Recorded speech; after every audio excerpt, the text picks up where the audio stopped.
Hi guys, welcome back to my channel. It's your fave fat sis over here. Happy New Year, Happy New Year, welcome back. So you know, things happen. I'm trying to record and it sounds like it's going to rain. It's lightly drizzling, so I'm just gonna man through it and just get through it because it looks like it's going to rain heavily later, so I might as well now, while it's still not hectic, try to move through it. You gotta do what you gotta do because I am not repeating this tomorrow or, any other time. I want to get it over and done with so I can post it and stuff like that. Hi, how are you guys doing? Hope you're doing well.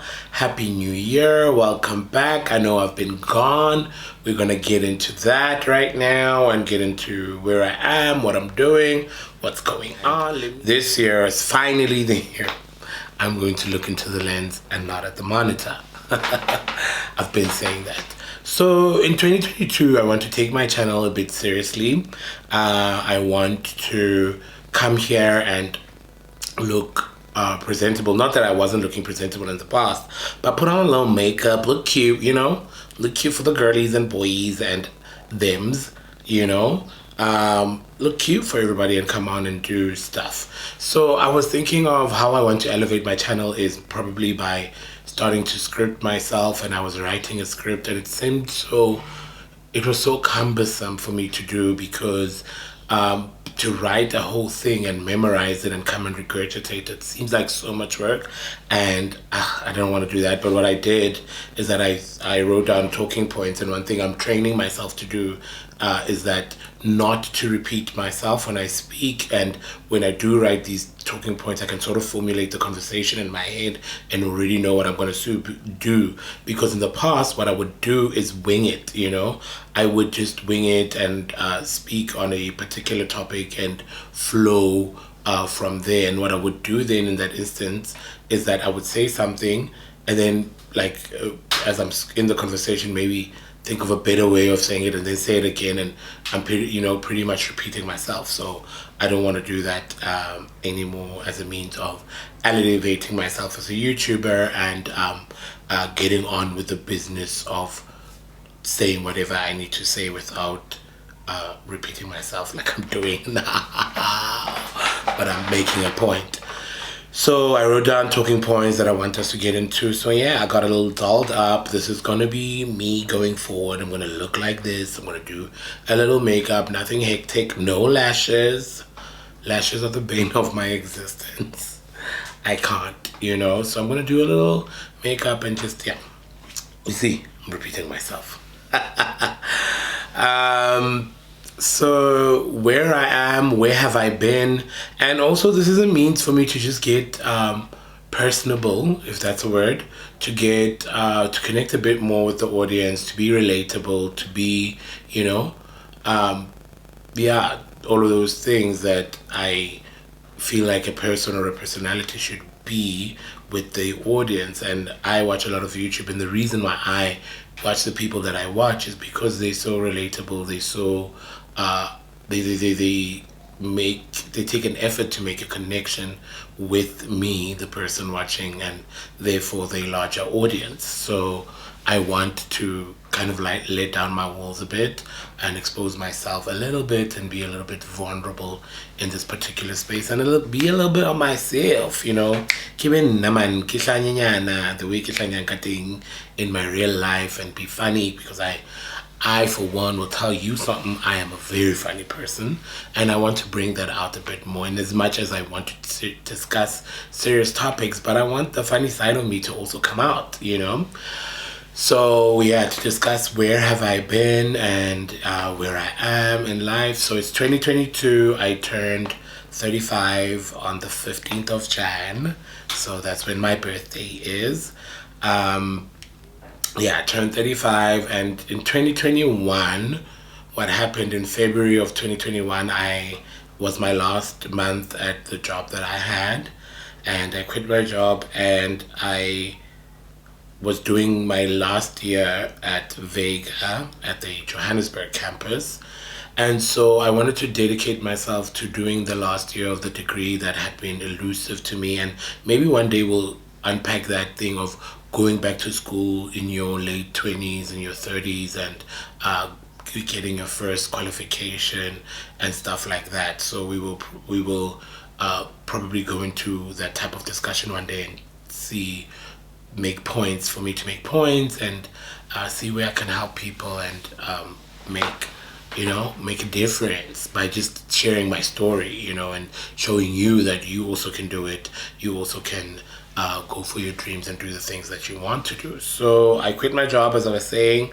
and I took the time off to finish my last year and also just do things that I wanted to do. The last year of school was really consuming. It was really, I didn't really also, like, I wanted to do a bit more YouTube. I couldn't because I was really not stuck but consumed by the studies. And yeah, I am graduating in May. Yay! Claps hands. I am graduating in May and I'm very happy about that. I'm so proud of myself to have achieved this feat. I dropped out of varsity when I was 19. I dropped out of varsity, and in my 20s I attempted and I tried to go back to school, and every time something would come up or something would happen and I would stop and I wouldn't go. But this was my fourth attempt, and in this attempt I was like, baby girl, you're giving this your all, and I really did. And I gave it my all, and the results show. And here I am sitting with a qualification. And what I also did was that I started a business. I worked with my cousin, Samu. She's gonna come on. We're gonna do a video together.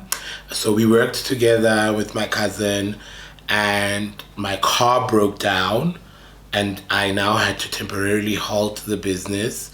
And sometimes things don't go as planned, and it's been quite stressful and a depressing kind of moment, because we were making a bit of an income and we were able to sustain ourselves. So now I'm like literally, okay, looking for a job, going to go back in the workforce, but however, look for the job in the marketing and comms space, what I studied for, instead of just, I was just a administrator at my previous job.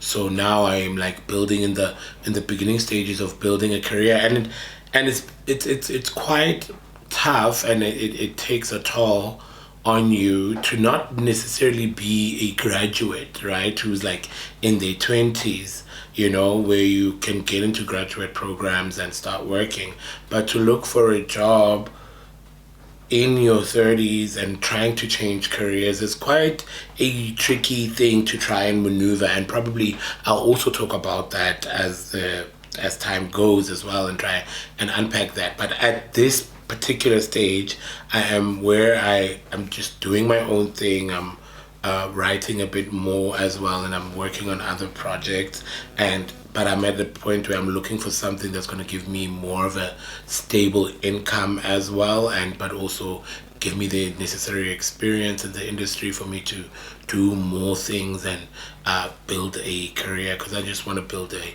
fabulous career, darling. So this is the beginning stages of all of that, and I'll probably do a video addressing that alone, about how I am going about it.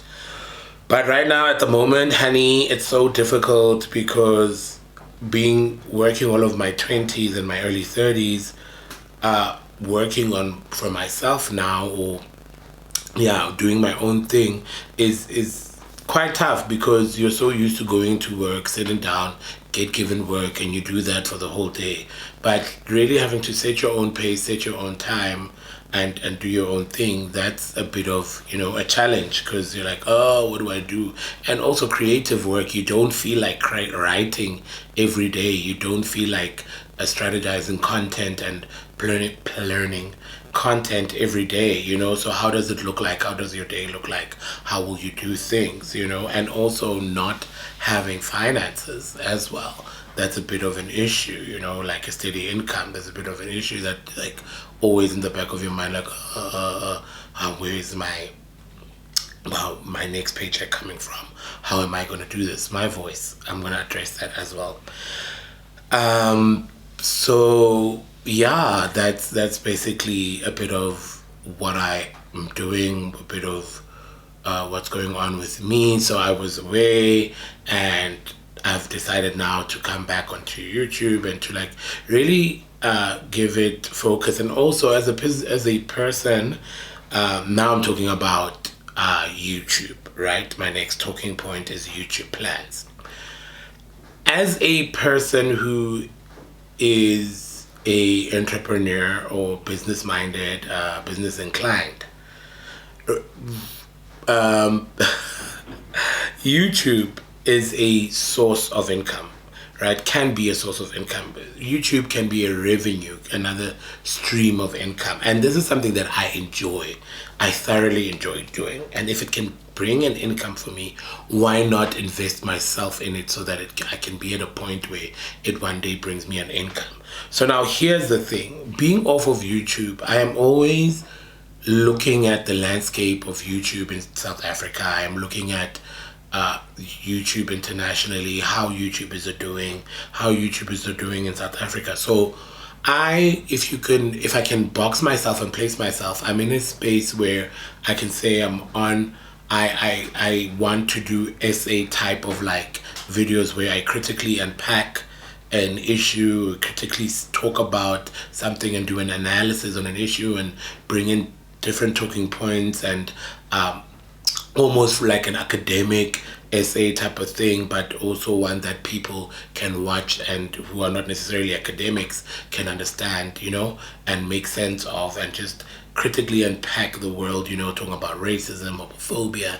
transphobia, being black, all of those other things, all of those things that one can critically unpack and analyze and think and critically think about. So you could say that I'm in that kind of space. That's the space I want to be in. So when I look at people in that kind of space, right, in the US, for instance, my favorite YouTuber who does this kind of thing is called Kimberly Nicole Foster, and her channel is called For Harriet, and she has close to like 200,000 subscribers, and she's been doing this for years, right? And she could go further, but she does say and address the issue that she's not interested in having large numbers because that also comes with its own kind of stress and its own kind of work, and she's already working hard, right? So she has like 200,000 subscribers, and in South Africa, the people that I've come across who do that type of analysis as well don't have a lot of a following. There's somebody that I think that's absolutely brilliant, Ukensani, and she does analysis of fashion and why things are like that and why certain fashion trends are happening in the country and what they were inspired by and what does it mean to be black people following that kind of fashion trend. What's the historical value or the historical history or narrative rather of that particular fashion trend. And she has about 3,000 subscribers, or but more than 1,000 subscribers.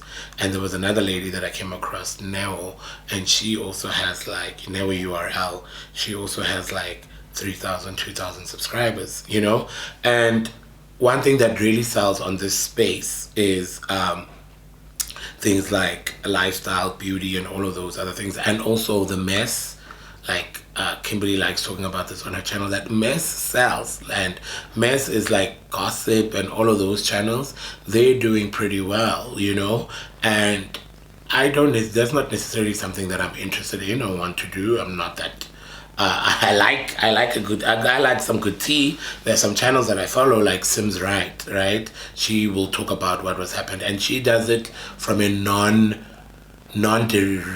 derogatory or not a non-invasive, but a non-negative type, but just says here's the issue, and she's always probably on the side of the truth and the side of whoever the person is that she is addressing. At that particular moment, she will do it with such kindness, and I like that about her, and I like that about her channel, and she has like 50,000 subscribers, and Owami also like has 200,000 subscribers and all of that. Abu Mihlali with her beauty has like close to 400,000 subscribers. K.Yums also close to, is it 200,000 now subscribers? You know what I'm saying? So do you see what I'm trying to, the picture that I'm trying to paint for you? So as a person that is business minded, how do you then position yourself to get to that kind of place, right?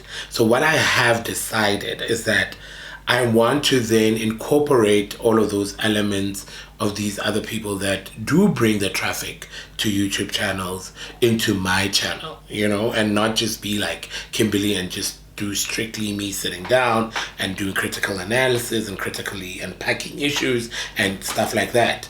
Let me, because of the place that I am and the algorithm is not on my side, right?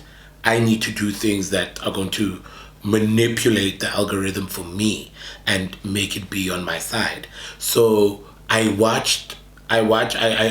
did an analysis, and I think this is what Naledi said. I am dropping a lot of YouTubers.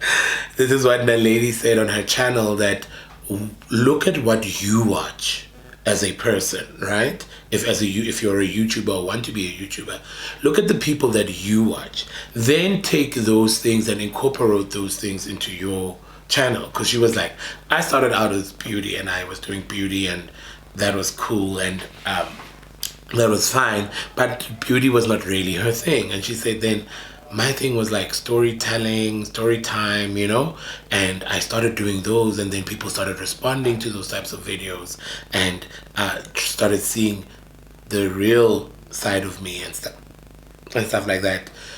And it started resonating with people, and that's where she's over 100,000 subscribers now, and that's how she got there. And she was explaining this to us as her audience, and those, especially those who are interested in monetizing their YouTube channels and or making some kind of career as well out of it. And so I one thing that I want to address is that one thing about YouTube, which made me take down, because I used to have like vlogs and stuff like that. One thing about YouTube is that YouTube is, because of that, of like vlogging and lifestyle vlogging, beauty vlogging, and now we have luxury, black girls in luxury type of vlogging. Because of those types of things, unfortunately, a space like YouTube and social media in general is about aesthetic. Right? So there's a certain type of aesthetic that you need to have and or sell on your channel, right? You need to live in a cute space, so you can vlog in your kitchen, you can vlog in your cute bedroom, and you can vlog in your cute car and go about your business and all of those things, right? There's a certain type of aesthetic. And as I've said previously or earlier in this video, that I'm currently not employed. There isn't like an income coming in, and hopefully that will change soon, because I'm busy looking for a job in the industry and stuff like that. There's an aesthetic, right? That you need a certain type of aesthetic, and the reason I even took down my videos is because you look at that and you're like, oh no, it's not the same as what other people are doing. And in as much as, oh no, you be different, you do you, people don't want to see you in your shabby little kitchen, sweetie. They want to see you in a cute little kitchen. They want to see a cute little background. In fact, for me to even have this, type of background was me realizing that, you do need to have a cute background, and I did the most with what I have and or what is at my disposal. I could even do better one day, and when the money comes in and I'm able to curate a space for myself. So for now, I'll continue doing videos like this of analysis, and when I reach a point, or when I get to a point where now there's a steady income coming in and I'm able to move out of home, because I'm even still at home, move out of home, move into a cute space, and I'm able to vlog my mornings without worrying,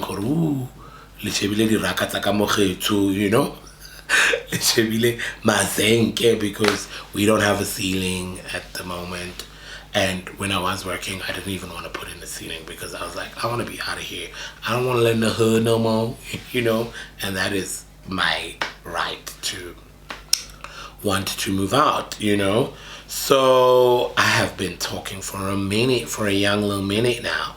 But yeah, I'd love to incorporate all of those other things into my YouTube. Like now doing the makeup and like just do it and look cute and look interesting so that people can click on your video and watch. Because people, an aesthetic attracts eyes. If something looks nice, it attracts people, and they're gonna click on your video and they're gonna want to hear what this cute dolled up person is saying, or yeah, what are they saying, and they want to hear that. So for now, I'm gonna use the resources at my disposal to curate this channel, and as time goes and I do have access to more finances and stuff like that, then I will incorporate like maybe lifestyle vlogging and then also travel vlogs, you know, and then that will probably attract, that should and I hopefully will attract people or subscribers onto the channel. And once you have people watching you, then when you do the videos that you like, and hopefully they can watch and get converted into people that watch critical analysis and critical thought when they were just people who were watching vlog videos. And also one thing I've also realized is that you can also incorporate you being critical analysis into a lifestyle vlog while you're busy doing whatever, and you can quickly address whatever without really having to sit down and plan and script and set up a station. You're busy cooking in the kitchen, you can say, actually, you know, this issue here, this is what I think, and yada yada yada yada yada, and you build more of a rapport with your audience in that way, you know. So I really want to invest myself, because I don't want to be the person that sits and says, oh my God, I'm waiting for a job, I'm looking for a job, and let that consume me when I've got things at my disposal that I can use to sort of make my own job and it will, you know, try and navigate the world as well as a creative before having, because one thing I've realized as well is that money makes me happy. Mina imali iyandijabulisa, guys. So, and also when I am creating and doing things, when I'm not stressing and anxious about a lot of things, then I'm able to create. So I want that for myself. What else can I touch on the list here? So to quickly talk about mental health, I want to also talk about like mental health as well, anxiety, depression, because I feel like I'm a person that deals with that as well in their life. And so much so, like, I have such anxiety that pulls me or stops me from like doing things and being great. You know, your anxiety stop you from being great, because coupled with the imposter syndrome, you're like, who do you think you are? Why do you want to do that? Stop it. But then it's a literal fight to sit here and do this and say, yes, I'm worthy, I can do this, I'm smart, and all of those things, you know. So it's a constant battle, internal battle, to fight your demons, to really give yourself a chance at doing things and being great, you know. So I'd love to talk about that, and I'd also want to talk about my journey, address a journey of transitioning and living as my authentic self. Because if you don't know, not that if you don't know, but what I can tell you is that I no longer identify as gay. I now identify as trans, and figured out that no, actually I am a trans woman, and that is who I am. And I would love to take you all on that journey. I am currently not on any kind of hormones, but I'd love to, because I think I'm a late bloomer for a lot of things. I'm a late bloomer academically, you know, only getting my degree now, but I'm also like a late bloomer in terms of only now am I experiencing body dysmorphia, you know, where I don't have a problem with my body, but now I have a serious problem with my voice, right? My voice is my biggest issue, and that is my And I'm like, oh, it's been like that, but for me, and I didn't realize that that is part of body dysmorphia, because I thought I had to really have an issue with an actual body part on me, you know, unlike some, you know, some structure in my boob area, but it wasn't really an issue for me. And because of my size, I've already got a sort of kind of feminine body, and I gain weight in almost a feminine way. But I think with like taking hormones, it's gonna elevate it, level me up, honey. Also drop, not drop, take this voice a bit higher. Like, take it higher, a pitch of 15, babe, you know. I would really appreciate that. So I will also like take you guys on that journey as well. Be more open. In as much as I'm mutopapang and out there and all of that, I feel like, and I cage myself up a lot and don't open up a lot. I'd love to be a bit more open this year. I'd love to open myself up to you guys and take you on my interior journey of myself. This camera stops recording at like 29 minutes, whatever. It's almost approaching that. So I want to keep this conversation within these confines of those 29 minutes. I don't want to go above and beyond that.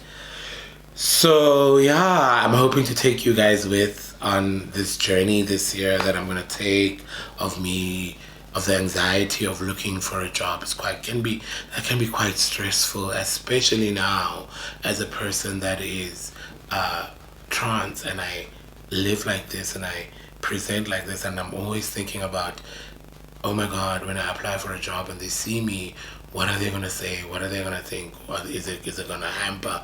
And those are real concerns because of the world we live in. There is unconscious bias, right?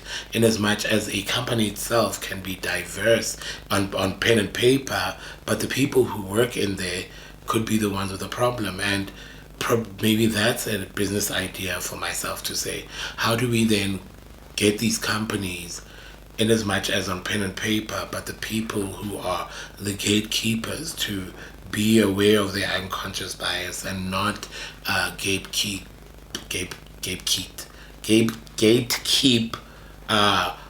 for people like me, you know, to come into jobs, to come into employment. You know, how do we navigate that? How do we make the world more inclusive, and how do we make it more participatory for people who are like me and can be able to apply for jobs anywhere and work anywhere without feeling any kind of type of way.